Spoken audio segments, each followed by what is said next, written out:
Item ಯಾವುದೇ ಇರಲಿ try ಮಾಡಿ ಆಚಿ ಚಿಕನ್ ಮಸಾಲಾ. ಧರ್ಮಸ್ಥಳ ಬುರುಡೆ ಪ್ರಕರಣಕ್ಕೆ ಸಂಬಂಧಪಟ್ಟಂತೆ ಈ ಪ್ರಕರಣದಲ್ಲಿ ಪ್ರಕಾಶ್ ರಾಜ್ ಹೆಸರು. ಇದಕ್ಕೆ ಸ್ವತಃ ಪ್ರಕಾಶ್ ರಾಜ್ ಸ್ಪಷ್ಟನೆಯನ್ನ ಕೊಡುವ ಎಲ್ಲಾ ಪ್ರಯತ್ನವನ್ನ ಮಾಡಿದ್ದಾರೆ. ಧರ್ಮಸ್ಥಳ ಬುರುಡೆ ಪ್ರಕರಣದಲ್ಲಿ ಪ್ರಕಾಶ್ ರೈ ಹೆಸರು. ಮಟ್ಟಣ್ಣವರ ಜೊತೆ ನಾನು ಸಂಪರ್ಕದಲ್ಲಿ ಇದ್ದದ್ದು ನಿಜ. ಧರ್ಮಸ್ಥಳದ ವಿರುದ್ಧ ಪಿತೂರಿ, ಈ ಪ್ರಕರಣದಲ್ಲಿ ಪ್ರಕಾಶ್ ರಾಜ್ ಇದ್ದಾರೆ. ಈ ಎಲ್ಲಾ ಪ್ರಶ್ನೆಗಳಿಗೆ ಸ್ವತಃ ಪ್ರಕಾಶ್ ರಾಜ್ ಸ್ಪಷ್ಟನೆ ಕೊಟ್ಟಿದ್ದಾರೆ. ಮಾರಿಕೊಂಡ ಮಾಧ್ಯಮ ಯಾರು ಅಂತ ನಾನು ಹೇಳೋದು ಅಸಾಧ್ಯ ಅಂತ ಕೂಡ ಹೇಳಿದ್ದಾರೆ. ಯಾರು ನನಗೆ ಹರ್ಟ್ ಮಾಡಿದ್ದಾರೆ ಅವರಿಗೆ ನಾನು ಆ ಮೆಸೇಜ್ ಅನ್ನ ರವಾನೆ ಮಾಡಿದ್ದೇನೆ. ಹೆಸರನ್ನ ಹೇಳೋದಕ್ಕೆ ನಾನು ಸಿದ್ಧ ಇಲ್ಲ. ಕ್ಷಮೆ ಕೇಳೋ ತಪ್ಪನ್ನ ನಾನು ಮಾಡಿಲ್ಲ ಅಂತ ಪ್ರಕಾಶ್ ರಾಜ್ ಸುದ್ದಿಗೋಷ್ಠಿಯಲ್ಲಿ ಸ್ಪಷ್ಟಪಡಿಸಿದ್ದಾರೆ. ಪ್ರಕಾಶ್ ರೈಗೆ ಉತ್ತರ ಕೊಡುವ ತಾಕತ್ತು ಇಲ್ಲ ಅಂತ ಬರೀರಿ ಅಂತ ಮಾಧ್ಯಮದವರಿಗೆ ಈ ಸಂದರ್ಭದಲ್ಲಿ ಹೇಳಿದ್ದಾರೆ. ಹೌದು, ಡೀಟೇಲ್ ಆಗಿ ಇದನ್ನು ನೋಡ್ತಾ ಹೋಗೋಣ. ಮೊದಲನೇದಾಗಿ ಧರ್ಮಸ್ಥಳ ಬುರುಡೆ ಪ್ರಕರಣ. ಈ ಪ್ರಕರಣಕ್ಕೆ ಸಂಬಂಧಪಟ್ಟಂತೆ ಹಲವಾರು ಬೆಳವಣಿಗೆಗಳಾಗಿದೆ. ಚಿನ್ನಯ್ಯ ಅನ್ನುವಂಥ ವ್ಯಕ್ತಿ ಒಂದು ಬುರುಡೆ ಹಿಡ್ಕೊಂಬರ್ತಾನೆ, ನೂರಾರು ಶವಗಳನ್ನು ಹೂತಿದ್ದೀನಿ ಅಂತ ಹೇಳ್ತಾನೆ. ಇದಕ್ಕೆ ಸಂಬಂಧಪಟ್ಟಂತೆ ತನಿಖೆ ನಡೆಯುತ್ತೆ, ಉತ್ಖನನ ನಡೆಯುತ್ತೆ, ಒಂದು ಕಡೆ SIT ಸುದೀರ್ಘ ವಿಚಾರಣೆ ನಡೆಸುತ್ತೆ, ಸರ್ಕಾರದ ದುಡ್ಡು ಇಲ್ಲಿ ನಷ್ಟ ಆಗತ್ತೆ. ಇದೆಲ್ಲದರ ನಡುವೆ ಅದೇ ಚಿನ್ನಯ್ಯ ಉಲ್ಟಾ ಹೊಡಿತಾನೆ. ಉಲ್ಟಾ ಹೊಡೆಯುವ ಆ ಸಂದರ್ಭದಲ್ಲಿ ಆತ ತನ್ನ ರಿಟ್ ಅರ್ಜಿಯಲ್ಲಿ ಉಲ್ಲೇಖ ಮಾಡಿದ ಹೆಸರು ಇದೇ ಪ್ರಕಾಶ್ ರಾಜ್. ಪ್ರಕಾಶ್ ರಾಜ್ ಹಾಗಾದ್ರೆ ಇದಕ್ಕೇನು ಹೇಳ್ತಾರೆ ಅನ್ನೋದು ಬಹಳ ಮುಖ್ಯ ಆಗಿತ್ತು. ಸುದ್ದಿಗೋಷ್ಠಿ ಕರೆದಿದ್ದಾರೆ ನೋಡಿ. ಆದರೆ ಸುದ್ದಿಗೋಷ್ಠಿಗೆ ಕರೆಯುವ ಆ ಇನ್ವಿಟೇಷನ್ ಅಲ್ಲಿ ಏನಿತ್ತು ಅನ್ನೋದನ್ನು ನಾನು ಒಂದ್ಸಲ ನೆನಪು ಮಾಡ್ತೀನಿ. ನಮಸ್ಕಾರ ಮಾಧ್ಯಮ ಮಿತ್ರರೇ, ಧರ್ಮಸ್ಥಳ ಪ್ರಕರಣ ಹಾಗೂ ನನ್ನ ಕುರಿತಾಗಿ ಚಿನ್ನಯ್ಯ ನೀಡಿರುವ ಹೇಳಿಕೆ ಹಿನ್ನೆಲೆಯಲ್ಲಿ ನಿಮ್ಮ ಜೊತೆ ಕೆಲವೊಂದು ವಿಚಾರಗಳನ್ನು ಹಂಚಿಕೊಳ್ಳಬೇಕಿದೆ. ದಿನಾಂಕ 17/6/2026 ಬೆಂಗಳೂರಿನ ಪ್ರೆಸ್ ಕ್ಲಬ್ನಲ್ಲಿ ಪತ್ರಿಕಾಗೋಷ್ಠಿಯಲ್ಲಿ ಭೇಟಿಯಾಗೋಣ ಬನ್ನಿ ಅಂತ ಹೇಳೋದ್ರ ಜೊತೆಗೆ ಇನ್ನೊಂದು ಸಾಲನ್ನು ಇಲ್ಲಿ ಪ್ರಕಾಶ್ ರಾಜ್ ಹಾಕ್ಕೊಂಡಿದ್ರು. ಮಾರಿಕೊಂಡ ಮಾಧ್ಯಮಗಳಿಗೆ ವಿಶೇಷ ಆಹ್ವಾನ ಅಂತ. ಸೊ ಸಹಜವಾಗಿ ಆ ಮಾಧ್ಯಮಗಳು ಈ ಸುದ್ದಿಗೋಷ್ಠಿಯಲ್ಲಿ ಇದೇ ಪ್ರಶ್ನೆಯನ್ನು ಎತ್ತಿದ್ದಾವೆ. ಅದಕ್ಕುತ್ತರವನ್ನು ಕೊಟ್ಟಿರುವಂತಹ ಪ್ರಕಾಶ್ ರಾಜ್, ಮಾರಿಕೊಂಡ ಮಾಧ್ಯಮ ಯಾರು ಅಂತ ನಾನು ಹೇಳೋದಕ್ಕೆ ಸಾಧ್ಯ ಇಲ್ಲ, ನನಗೆ ಯಾರು ಹರ್ಟ್ ಮಾಡಿದ್ದಾರೆ ಅವರಿಗೆ ಆ ಮೆಸೇಜ್ ಅಂತ ಹೇಳಿದ್ದಾರೆ. ಪ್ರಕಾಶ್, ನಿಮ್ಮಿಂದ ಆ ಫೋನ್ ತಗೋಬೇಡಿ, ನೀವು ಕಳಿಸಿದ್ರಿ ಅವನು ಕರೆಸಿ ಮಾತಾಡಿದೆ, ಅವನೀಗ ರಿವರ್ಸ್ ಆಗ್ತಿದ್ದಾನೆ. Okay sir, thank you. So ಅವನು ಹೇಳಿರೋದು ಕರೆಕ್ಟು, ಅವನು ನಾನು ಫೋನ್ ಮಾಡಿದ್ದು ಕರೆಕ್ಟು. ಆದರೆ ಒಬ್ಬ ಪ್ರಜೆಯಾಗಿ ನಾನು ಇಮಿಡಿಯೇಟ್ ಆಗಿ ಇವರೇ ಮಾಡಿದ್ದಾರೆ ಅಂತ ಧರ್ಮಸ್ಥಳ ಆಂದೋಲನಕ್ಕೆ ಹೋಗಿಲ್ಲ. ಯಾಕಂದ್ರೆ ಒಟ್ಯಾಂತರ ಭಕ್ತರು ಬರೋ ಸ್ಥಳ ಅದು. ಆ ಪ್ರಕರಣ ಧರ್ಮಸ್ಥಳದಲ್ಲೂ ನಡೀಬಾರ್ದು, ಬಿಡದಿಲ್ ನಡೀಬಾರ್ದು, ಬೆಂಗಳೂರಲ್ಲಿ ನಡೀಬಾರ್ದು. ನಮಗೆ ಬೇಕಾಗಿರೋದೇನು? ಸೌಜನ್ಯ ಸತ್ತಿದ್ದಾಳೆ, ಇಷ್ಟು ಹೆಣ್ಣು ಮಾಡಿದ್ಯಾ. ಬೇರೆಯವರು ಬೇರೆ ಬೇರೆ ರಾಜಕೀಯ ಉದ್ದೇಶದಿಂದ ಅವ್ರು ಮಾಡಿದ್ದಾರೆ ಅನ್ಕೊಳ್ತೀವಿ, ಅವ್ರು ಮಾತಾಡ್ಕೊಳ್ಳಿ. ನಾನು ಯಾವ ಹೋರಾಟಕ್ಕೂ ಹೋಗಿಲ್ಲ.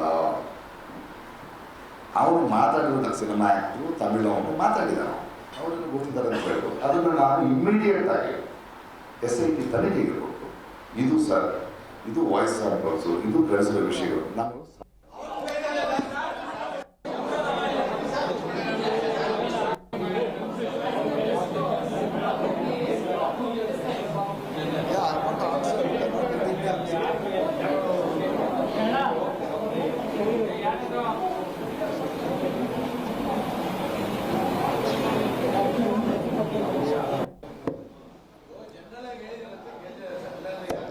ಉತ್ತರ ಕೊಟ್ಟೆ ಜಾಣ. ಓಕೆ, ಜಾಣ ಯಾರ ಮುತ್ರಿಗೆ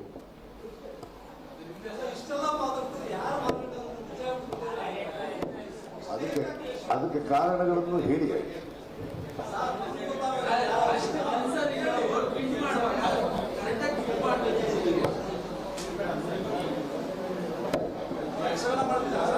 ಇವಾಗ ಕಂಟಿನ್ಯೂ ಮಾಡೋದಾ, ಮಾಡಕ್ ಬಿಡ್ತೀರಾ?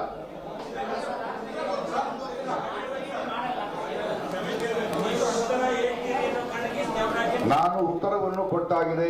ನಿಮಗೆ ಸಮಂಜಸವಾದರೆ ಮುಂದಿನ ಪ್ರಶ್ನೆ ಅಷ್ಟೇ. They are not allowing me to talk. So let ದಮ್.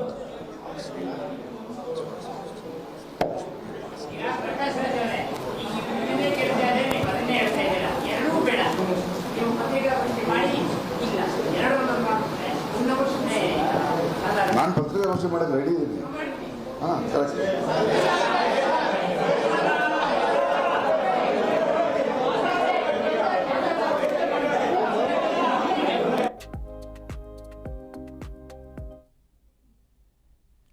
ಧರ್ಮಸ್ಥಳ ಬುರುಡೆ ಪ್ರಕರಣಕ್ಕೆ ಸಂಬಂಧಪಟ್ಟಂತೆ ಪ್ರಕಾಶ್ ರಾಜ್ ಮಾಡಿರುವಂತಹ ಸುದ್ದಿಗೋಷ್ಠಿ ಇದು. ಸುದ್ದಿಗೋಷ್ಠಿಯಲ್ಲಿ ಹಲವು ವಿಚಾರಗಳ ಪ್ರಸ್ತಾಪ ಕೂಡ ಆಗಿದೆ. ಹೌದು, ಚಿನ್ನಯ್ಯ ಈ ಪ್ರಕಾಶ್ ರಾಜ್ ಹೆಸರನ್ನು ಉಲ್ಲೇಖ ಮಾಡೋದ್ರಿಂದಾಗಿ ಧರ್ಮಸ್ಥಳದ ಈ ಬುರುಡೆ ಗ್ಯಾಂಗ್ನಲ್ಲಿ ಪ್ರಕಾಶ್ ರಾಜ್ ಇದ್ದಾರಾ ಇಲ್ವಾ ಅನ್ನೋ ಕ್ಲಾರಿಟಿ ಸ್ವತಃ ಪ್ರಕಾಶ್ ರಾಜಿಂದ ಬೇಕಾಗಿತ್ತು. ಒಂದಷ್ಟು ವದಂತಿ ಊಹಾಪೋಹಗಳ ನಡುವೆ ಇವತ್ತು ಪ್ರಕಾಶ್ ರಾಜ್ ಏನು ಹೇಳ್ತಾರೆ ಎನ್ನುವಂಥ ಪ್ರಶ್ನೆ ಹಾಗೆ ಉಳ್ಕೊಂಡಿತ್ತು. ಈ ಸಂದರ್ಭದಲ್ಲಿ ಹಲವು ವಿಚಾರಗಳನ್ನು ಪ್ರಸ್ತಾಪ ಮಾಡಿದ್ದಾರೆ. ಅದರಲ್ಲಿ ಒಂದು, ಮಟ್ಟಣ್ಣವರ ಜೊತೆ ನಾನು ಸಂಪರ್ಕದಲ್ಲಿದ್ದದ್ದು ನಿಜ ಅಂತ ಹೇಳಿದ್ದಾರೆ. ಜೊತೆಗೆ ನಮ್ಮ ಹೋರಾಟ ಏನಿದ್ರೂ ಕೂಡ ಸೌಜನ್ಯ ಪ್ರಕರಣ ಆ ಕೃತ್ಯ ಆಗಿದೆ ಅನ್ನೋದಾದ್ರೆ ಮಾಡಿದ್ಯಾರು ಅನ್ನುವಂಥ ಪ್ರಶ್ನೆಗೆ ನಮಗೆ ಉತ್ತರ ಬೇಕು ಅಂತ ಹೇಳಿದ್ದಾರೆ. ಯಾಕಿದು ಅಂದ್ರೆ ನಾನು ಒಂದು ಸರ್ಕಾರವನ್ನು ವಿಚಾರ ಪ್ರಶ್ನೆ ಮಾಡ್ತಿದ್ದೀನಿ ಅಂತ. ಹಿಂದೂ ಧರ್ಮ ಎಲ್ಲರೂ ಇಲ್ಲ. ನಾನು ದೇವಸ್ಥಾನಕ್ಕೆ ಹೋಗಲ್ಲ. ನನ್ನ ಮನುಷ್ಯರು ಮುಖ್ಯ. ಕಷ್ಟ ಇನ್ನೊಬ್ಬ ಮನುಷ್ಯ ಆಗ್ತಾನೆ ಅಂತ ನಾನು ಹೆಂಡ್ತೀನಿ ಅಂತಾರೆ, ಗೆಳೆಯರು ಅಂತಾರೆ. ಬಟ್ ನೀವು ಇದನ್ನ ಹೀಗೆ ಪ್ರಶ್ನೆ ಮಾಡ್ತೀರಿ, ಹೀಗೆ ಯಾಕೆ ಬಿಂಬಿಸಲು ಪ್ರಯತ್ನ ಮಾಡ್ತೀರಿ? ಭಾರತೀಯ ಜನತಾ ಪಾರ್ಟಿ ಅಂತ ಒಂದು ಪಕ್ಷ ಇದ್ರೆ ಅದೊಂದು ಪೊಲಿಟಿಕಲ್ ಪಕ್ಷ ಅಷ್ಟೇ.